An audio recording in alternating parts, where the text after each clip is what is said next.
Wednesday, and it is officially a new quarter, so you know what that means. That means that it is officially goal setting and action planning time. What better way to do that than to put together a vision board? So I know vision board means something different for everybody. Some people don't even know what a vision board is. Some people have done a simplified version of a vision board.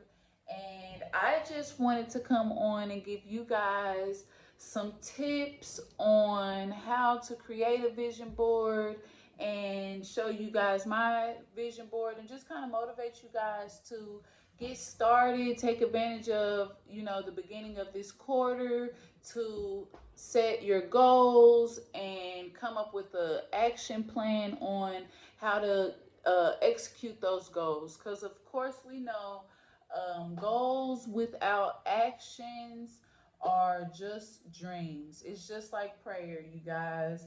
Prayer without works is dead. Nothing's gonna happen. You can pray all day, but if you're not putting in the work and actively pursuing that outcome, then most likely the outcome is not going to happen for you unless God shows up like He does time and time again and works a miracle. But anyway, so first of all, what is a vision board? So a vision board is pretty much a combination of different pictures and phrases and words to make up a visual representation of the different goals and dreams and desires that you may have.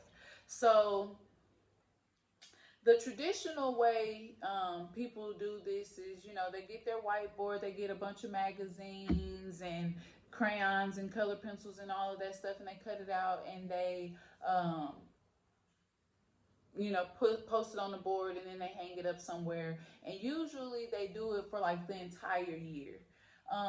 The way that I like to do it, and this is something that I have recently just started doing in regards to the vision board, because I'm constantly monitoring my goals and keeping track. I actually write a goal list and a progression sheet every month or whatever. But for the actual vision board, this is something that I am wanting to do. Just something to add to my motivation and something that I could see hanging up that would, just inspire me and keep me moving or however. So, another way that people do this, they do it digitally.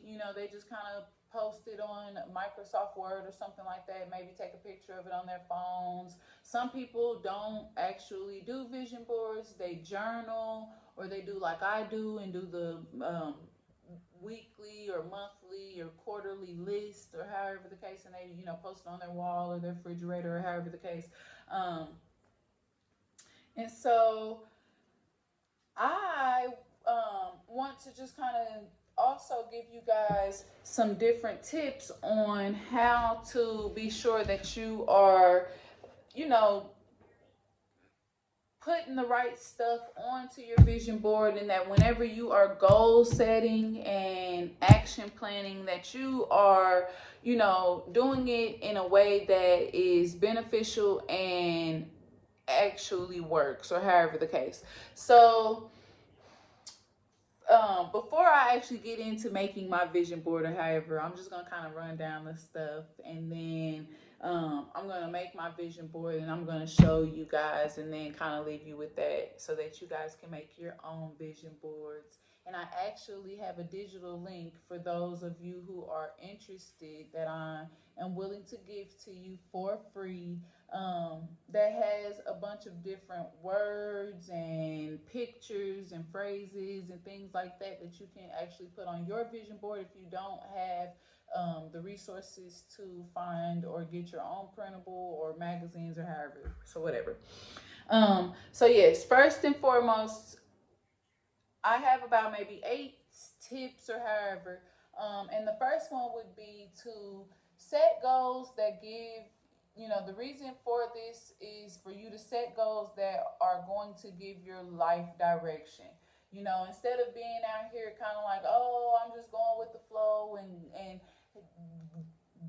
living by whatever the day gives me, or however the case, goal setting and action planning is really just kind of like a good way for you to have an idea of where you're wanting to go, where you want your life to end up, and actually taking proactive steps to line that up. Yes, things happen, life happens, so it doesn't always happen how you want it to, but for the most part, the most planning and organization that you can get behind it, I feel like is the better.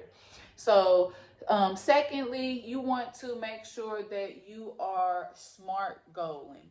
What does SMART goaling mean? So SMART stands for be specific, make sure that the goals are measurable, make sure that the goals are attainable, make sure that the goals are realistic, and make sure that they are timely.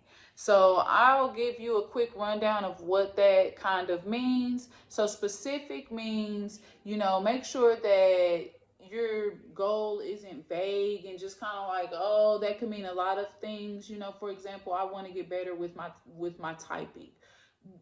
Typing could be a lot of things. Do you want to have less errors? Are you wanting to type faster? Are you wanting to be able to type more words per minute? So you need to be specific in what the goals are. You need to be sure that they are measurable. Is it something that you can kind of track and say, well, 3 months ago when I started this is where I was, and then now when I check it again or look back at it in 30, 60, or 90 days, am I making progression? And I feel like, with typing, that's something that maybe you can track progression, by taking the little test of, accuracy and words per minute and things of that nature. Attainable, attainable meaning with hard work, with the proper resources, is this actually a goal that can be reached?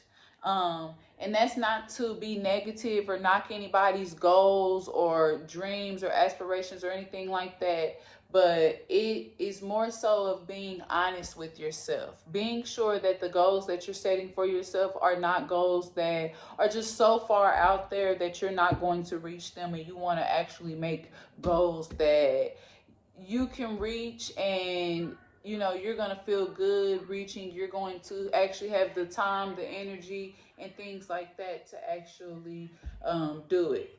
Then we have realistic.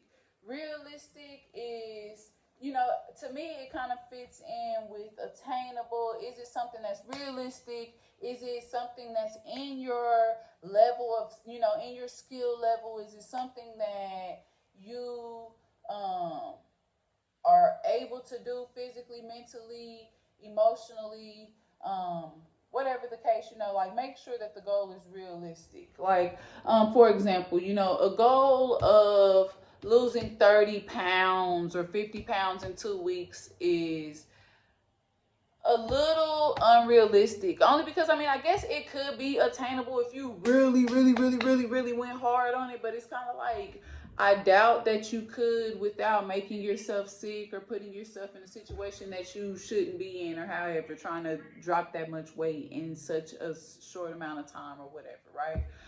And then timely is just something that you can actually put a time frame on it. So you're gonna, you say, oh, I want to get better with my typing. I'm going to give myself until June something, or until, I'm gonna give myself 6 months to really work on practice and gather this skill or whatever the case before I move forward. So the third tip would be to create an action plan.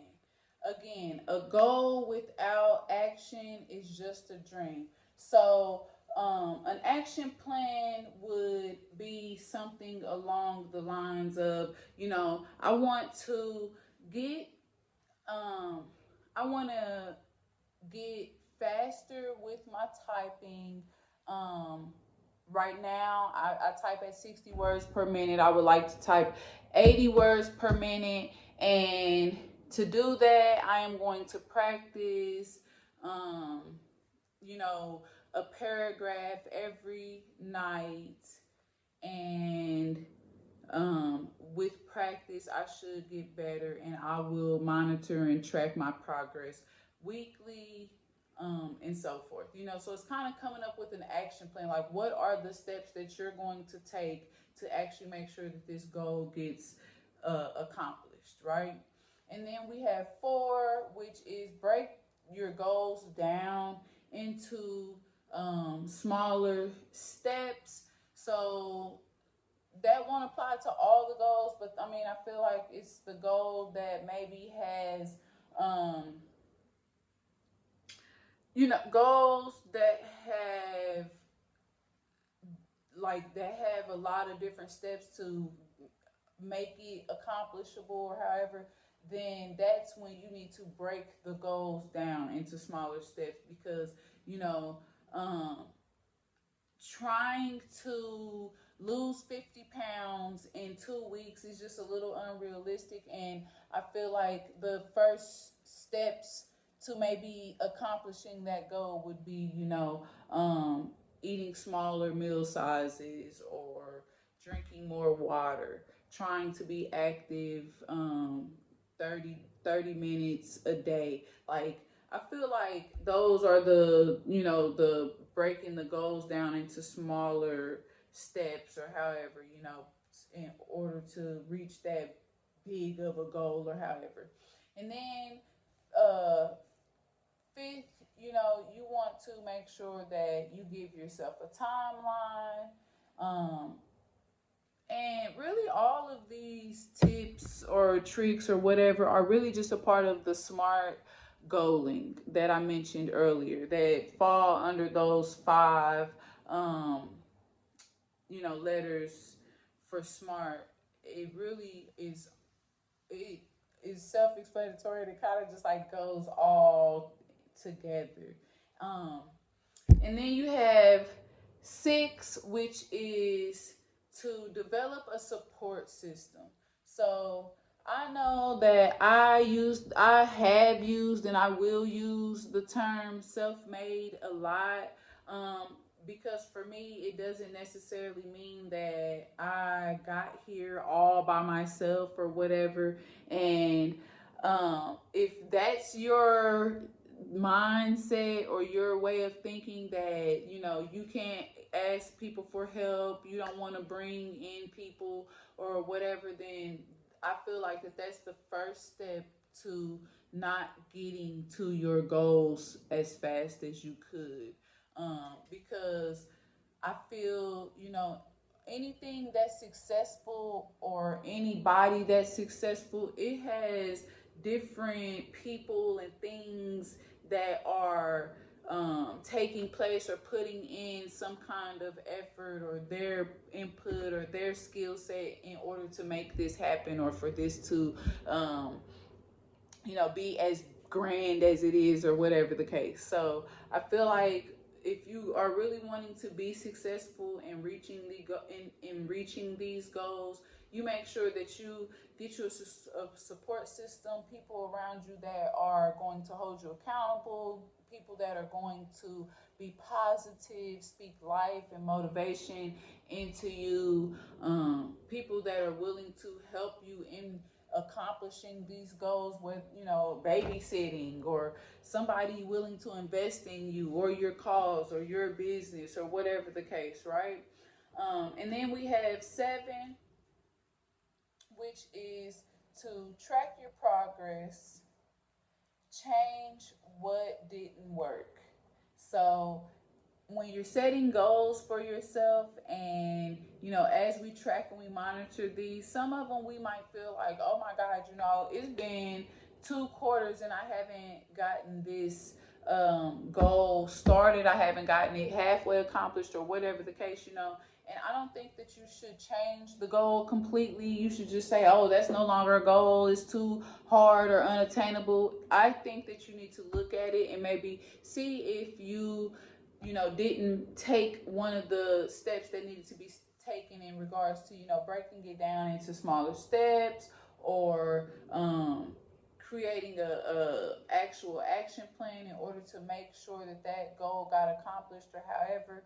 And lastly, make sure that you are rewarding yourself. So reward yourself, no matter how big, how small you feel the accomplishment is. Know that if it's something that you set out to do and you got it done, whether it took you 1 week, you know, 1 day, 3 weeks, or whatever the case, make sure that you are celebrating yourself and not, you know, dimming that excitement, those accomplishments, because you don't want to have people feeling some kind of way, or whatever the case. You celebrate and you reward yourself in whatever way that you need to make yourself feel better and motivate you to continue moving forward and accomplishing those goals. So I am going to turn my camera around and kind of show you guys what you need in order to make a vision board. I'm going to show you an example of the digital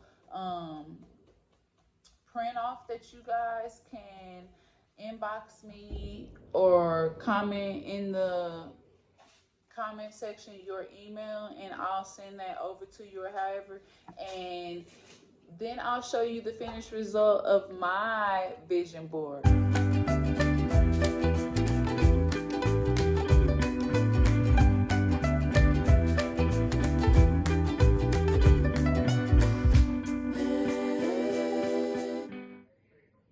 Until next time, I hope you guys have a great day. I hope that you stay motivated, you are inspired, and you take advantage of each new day and new opportunity so that it can get you one step closer to living your dreams. And I hope you guys enjoyed this video. If you did, push the like button, comment down below if you are familiar with the vision board, if this is something that you are going to do sometime soon, your experience with it. Do you feel like these vision boards work or they don't? Tell me why or why not.